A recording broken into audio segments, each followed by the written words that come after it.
Alright, here is a short video on the family tree for Romeo and Juliet. As you can see, you've got the House of Montague, the House of Capulet. Over here on this side, you have Lord and Lady Montague, or you can call them Montague. Lord Montague. Go ahead and write this in. And then you've got Lady Montague. And they are of nobility because their titles are Lord and Lady. They have a son named Romeo. And Shakespeare was really intelligent when he was creating the names of the characters. So a way to remember Romeo is the first part of his name, Romeo. It begins with R-O-M, which is short for romantic, right? And so we've got a heart here to kind of remind us that he is a hopeless romantic. So if you know anything about a hopeless romantic, they just always are just boy crazy, girl crazy, whatever they are, okay? They fall in love easily. He was 17 years old, okay? His cousin's name is Benvolio. And Benvolio, his name is interesting because the prefix for Benvolio, B-E-N, means good. So if you think about words that start with B-E-N, it usually implies good, like benefit, benign, benefactor, beneficial. Alright?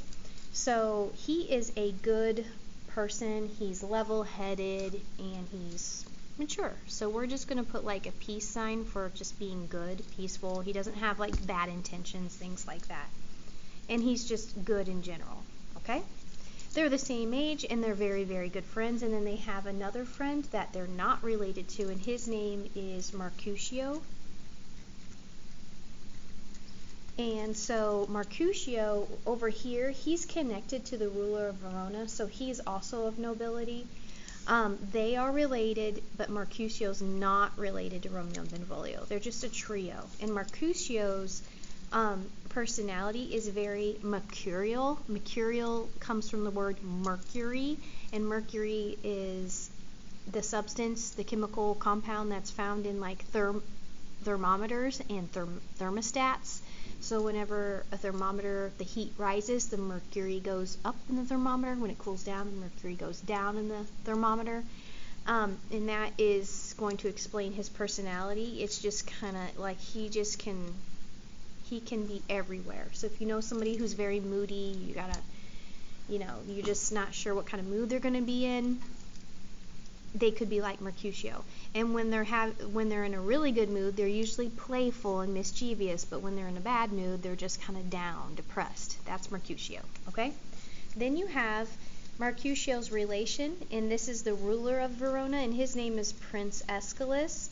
And he is interesting because he's the ruler of Verona, and remember this takes place in Italy. But what's interesting about him is he is tired of the feuding that's happening between the two houses, and so he just draws a line in the sand and makes a new law immediately. And that law creates tension, and it kind of escalates the tension, makes it worse. And so what I like to do is draw like an escalator, like you would see at the mall, just to kind of give a symbol here to help me remember. Aeschylus makes a new law that escalates the tension, makes it worse, okay? Prince Aeschylus is also related to this person named Count or Countess Paris, and he's probably 19 to 25 years old, something like that, and he wants to marry Juliet. And remember, nobility, they had arranged marriages, so he's interested in Juliet and thinks she's beautiful, but as far as like loving her, they don't know each other very well yet, kind of when the play starts, but to kind of get the feel here. Then over here on the Capulet side, you have Lady and Lord Capulet, and they mirror Lady and Lord Montague.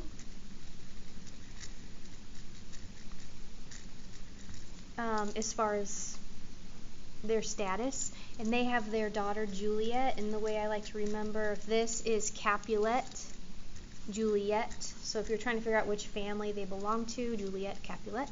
And Juliet, what's interesting about her name is, her birthday is July 31st, so Juliet, July, and she is 2 weeks from being 14 years old. So when the play starts, she's 13, almost 14, okay?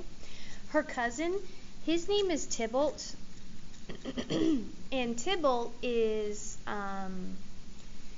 obviously upper class, but he is an excellent swordsman, and his name comes from an ancient story about a cat, and the character's name is Tybalt. And if you know anything about cats, no matter where they fall from, they're always going to land on their feet. So he's just very agile, and he's like an excellent swordsman. So I'm going to just draw a sword. Okay? He's an excellent swordsman. And agile, like a cat. You could even draw like a little cat, because he's cat-like. Okay? He's about the same age as Romeo, so they're all kind of running around together. And then Juliet has a companion, and her name is, well, she goes by Nurse. She has a real name, which you'll learn eventually, but the Nurse is her companion, because Juliet's 13 years old.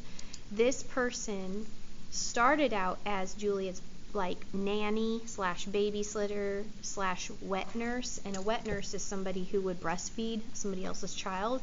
And so this person has basically raised Juliet, because upper class did not deal with the day in and day out of their children. It was usually the help that helped their children. And so now that she's 13, she's more of a companion now, but also a chaperone. So somebody who would join with her going to public places, because it was really important for girls to protect their virginity, and they had to just be chaperoned everywhere they went, unless they were going to the church. They could go by themselves to church. Okay? Alright, then down here you've got 2 clergymen. The first one is Friar Lawrence. He has a pretty big role in the play. And then the second person is Friar John, and he has a secondary role in the play. But Friar Lawrence, think of him as like a priest. He makes an oath to God to serve God, and so he lives a very minimal lifestyle. Typically, friars of this time would live next to the church in a cell with a small bed and little candle and a small table and their Bible. And they used to walk around in a robe, like a monk type robe, and sandals. And they would know how to help the poor, how to help them from sickness and things like that. So they had some knowledge on plants and the power of plants. For instance, if you had a stomach ache, he would give you mint leaves kind of muddled in water, because mint calms stomach aches. Or a toothache, he'd give you a little bit of clove to put in your mouth to numb that area. Or if you were anxious or nervous, he might muddle up some lavender and put it in a satchel and have you smell it to calm down, or put it in a tea, or put it in your pillow at night so you could relax. There were so many different things plants did, and he knew a lot about the power of plants. It's important to know that.